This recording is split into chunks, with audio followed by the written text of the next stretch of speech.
साल था 2019 का, जब आईसीसी ने जिम्बाब्वे क्रिकेट को सस्पेंड कर दिया था। उस टाइम जिम्बाब्वे के पास न पैसा था, न वर्ल्ड कप का टिकट था और ना ही था कोई सिक्योर फ्यूचर। उस टाइम के क्रिकेट एक्सपर्ट्स ने ये बोल दिया था कि अब जिम्बाब्वे क्रिकेट खत्म हो चुका है। लेकिन 2026 T20 वर्ल्ड कप में जो हुआ उसने क्रिकेट के इतिहास को हिलाकर रख दिया है। ये सिर्फ एक क्रिकेट टीम का कमबैक नहीं है, ये एक पूरे मरे हुए सिस्टम की फिर से जिंदा होने की कहानी है। इस वीडियो में आपको जिम्बाब्वे क्रिकेट के कुछ ऐसे राज पता चलेंगे जो कि शायद आपको पहले नहीं पता होंगे, तो इस वीडियो को हमारे साथ लास्ट तक देखना। Let's get started. The cricket whisperers में एक बार फिर से आपका स्वागत है। जैसे हर नए प्रारंभ के लिए पहले एक अंत होता है, उसी तरह जिम्बाब्वे की इस कमबैक को समझने के लिए पहले हमें समझना होगा कि उनसे छीना क्या गया था। मैं आपको यहाँ पर थोड़ा सा फ्लैशबैक में ले जाना चाहता हूँ। 1999 का वो साल जब जिम्बाब्वे बड़ी बड़ी क्रिकेट टीम्स को टक्कर दे रही थी और 1999 के वर्ल्ड कप में जिम्बाब्वे ने इंडिया और साउथ अफ्रीका जैसी दिग्गज टीमों को हराया था। 90s की डेकेड के एंड में जिम्बाब्वे सिर्फ खेल नहीं रही थी, वो दुनिया के टॉप टीमों को डरा भी रही थी। उस टाइम उनके पास एंडी फ्लावर जैसा दुनिया का नंबर 1 टेस्ट बैट्समैन था और हीट स्ट्रीक के रूप में काफी strong fast bowler. Zimbabwe cricket के लिए सब कुछ बहुत अच्छा चल रहा था, लेकिन फिर आया जिम्बाब्वे के डाउनफॉल का टाइम, जब रॉबर्ट मुगाबे डिक्टेटरशिप चलाने लगे जिम्बाब्वे के ऊपर। रॉबर्ट मुगाबे के शासन में राजनीति ड्रेसिंग रूम तक पहुंच गई थी। 2003 में हेनरी ओलोंगा और एंडी फ्लावर का वो ब्लैक आर्मबैंड विरोध सिर्फ एक राजनीतिक बयान नहीं था, वो एक अंत की शुरुआत थी। और जिम्बाब्वे क्रिकेट में इंटरनल पॉलिटिक्स की वजह से जितने भी टैलेंटेड प्लेयर्स थे उस देश में, वो जिम्बाब्वे को छोड़कर इंग्लैंड और ऑस्ट्रेलिया जाने लगे, क्योंकि जिम्बाब्वे का पॉलिटिक्स की वजह से सिस्टम पूरा सड़ चुका था। और अगले 2 दशक तक जिम्बाब्वे क्रिकेट में यही सब चलता रहा। 18-20 साल का वो दौर जिम्बाब्वे क्रिकेट के लिए बहुत ही दर्द भरा था। और फिर आया 2019 का साल, जब आईसीसी ने जिम्बाब्वे को सस्पेंड कर दिया। और उसका सबसे बड़ा मेन रीजन था कि जिम्बाब्वे की गवर्नमेंट उनके क्रिकेट में बहुत ज्यादा इंटरफेयर करती थी और ये आईसीसी की पॉलिसीज के अगेंस्ट था। साल 2019 में जिम्बाब्वे अपने सबसे बुरे दौर में था। सस्पेंशन की वजह से ना उनके पास अब फंडिंग बची थी और ना ही कोई सिक्योर फ्यूचर। लेकिन यही वो टाइम था जहां से जिम्बाब्वे क्रिकेट का टर्न अराउंड स्टार्ट होता है। तो अब हम इस वीडियो में डिस्कस करते हैं कि आखिर ऐसा हुआ क्या जिससे जिम्बाब्वे क्रिकेट का कमबैक पॉसिबल हो पाया आईसीसी में। और सिर्फ कमबैक ही नहीं हुआ, ऐसा कमबैक हुआ कि एक बार फिर से जिम्बाब्वे बड़ी बड़ी टीम्स को हरा रही है। तो अब सीधा बढ़ते हैं उन 3 मेजर पॉइंट्स पर जिससे पॉसिबल हो पाया the rise of Zimbabwe cricket. Point number 1, the structural reform. अब जब जिम्बाब्वे के पास क्रिकेट में खोने के लिए कुछ भी नहीं था, तो उनके बोर्ड ने डिसाइड किया कि अब सब कुछ एकदम नए सिरे से शुरू करते हैं। जिम्बाब्वे क्रिकेट बोर्ड ने एक बार फिर से अपने डोमेस्टिक क्रिकेट को ज्यादा इंपॉर्टेंस देनी शुरू कर दी। सिर्फ इतना ही नहीं है, जो भी थोड़ी बहुत उनके पास फंडिंग्स थी वो सब उन्होंने अपने स्ट्रक्चरल रिफॉर्म और डोमेस्टिक क्रिकेट में लगा दिए, जिससे वो अपने देश में क्रिकेट और क्रिकेट के प्लेयर्स को ग्रूम कर पाए।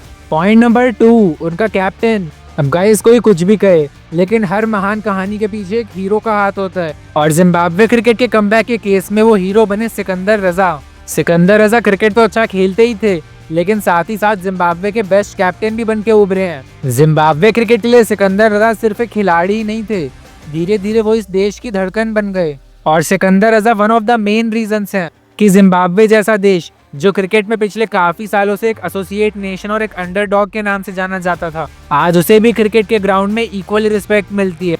पॉइंट नंबर 3, जिम्बाब्वे का पेस अटैक। पुराने टाइम में जिम्बाब्वे का पेस अटैक काफी स्ट्रॉन्ग था, लेकिन फिर उनके डाउनफॉल के टाइम पर उनके पास एक भी पेसर नहीं बचा था जो कि लगातार अच्छी लाइन और लेंथ पर बॉलिंग कर सके। लेकिन उनके स्ट्रक्चरल रिफॉर्म्स के बाद आए ब्लेसिंग मुजरबानी और रिचर्ड नगारवा। शुरुआत में बैट्समैन इन दोनों ही गेंदबाज को काफी ज्यादा हल्के में लेते थे, लेकिन ब्लेसिंग मुजरबानी और रिचर्ड नगारवा ने दिखा दिया कि ये पुरानी जिम्बाब्वे टीम नहीं है, ये नई जिम्बाब्वे टीम है। ये लड़ना जानती है और ये सामने वाली टीम को हराना जानती है। इन दोनों ही गेंदबाज के चलते जिम्बाब्वे क्रिकेट में वो पुरानी एग्रेसिव बॉलिंग वापस आ गई थी। और इन सभी रीजंस के चलते जिम्बाब्वे एक बार फिर से क्रिकेट में उठ खड़ा हुआ और 2022 T20 वर्ल्ड कप के लिए क्वालिफाई कर गया।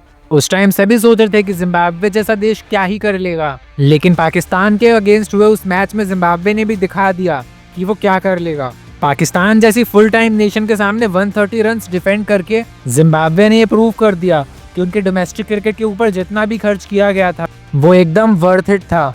2022 T20 वर्ल्ड कप में जिम्बाब्वे ने पाकिस्तान को जरूर हरा दिया था, लेकिन उसके अलावा कुछ इतना खास कर नहीं पाई थी। लेकिन उसके बाद जिम्बाब्वे क्रिकेट में सबसे बड़ा चेंज तब आया जब उनका कैप्टन चेंज हुआ और सिकंदर जिम्बाब्वे के नए कैप्टन बने। जिम्बाब्वे भले ही 2024 T20 वर्ल्ड कप के लिए क्वालिफाई नहीं की थी, 2 साल तक जिम्बाब्वे ने कड़ी मेहनत की और फिर T20 वर्ल्ड कप के क्वालिफायर्स जीतकर 2026 T20 वर्ल्ड कप में क्वालिफाई किया।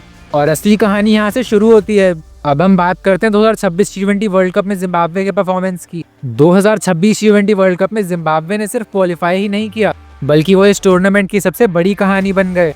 पहले ऑस्ट्रेलिया को 170 चेज करने से रोका, उसके बाद श्रीलंका के अगेंस्ट 180 का टारगेट चेज करके ये दिखा दिया कि वो बॉलिंग में सिर्फ तुक्के से नहीं जीते थे, वो फियरलेस बॉलिंग और बैटिंग दोनों कर सकते हैं।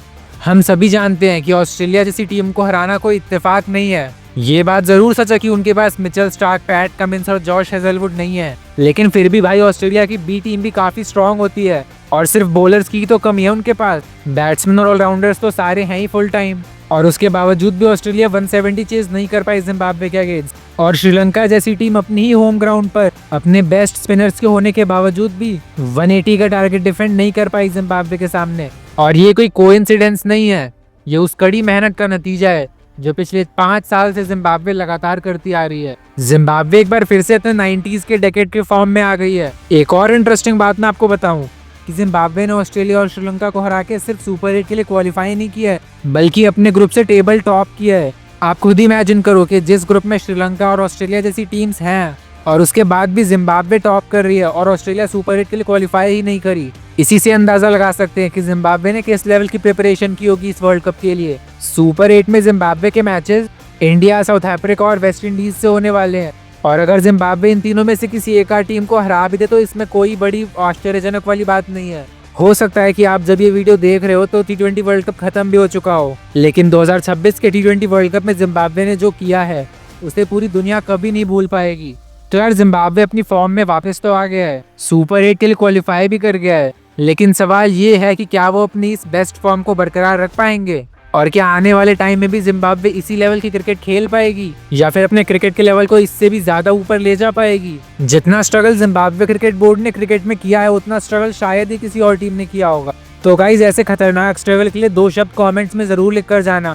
और आप लोगों को क्या लगता है कि क्या जिम्बाब्वे सुपर 8 से आगे सेमीफाइनल्स के लिए क्वालिफाई कर पाएगी? जो भी हो आप लोगों की राय हमें कमेंट्स करके जरूर बताएं। आज की वीडियो में बस इतना ही। अगर आपको ये वीडियो अच्छी लगे तो हमारी वीडियो को लाइक कर देना और साथ में चैनल को सब्सक्राइब करना भी बिल्कुल मत भूलना, क्योंकि ऐसी और इंटरेस्टिंग डॉक्यूमेंट्रीज हमारे चैनल पर आती रहेंगी। हम मिलेंगे आपसे ऐसी एक और इंटरेस्टिंग वीडियोज में, तब तक के लिए गुड बाय।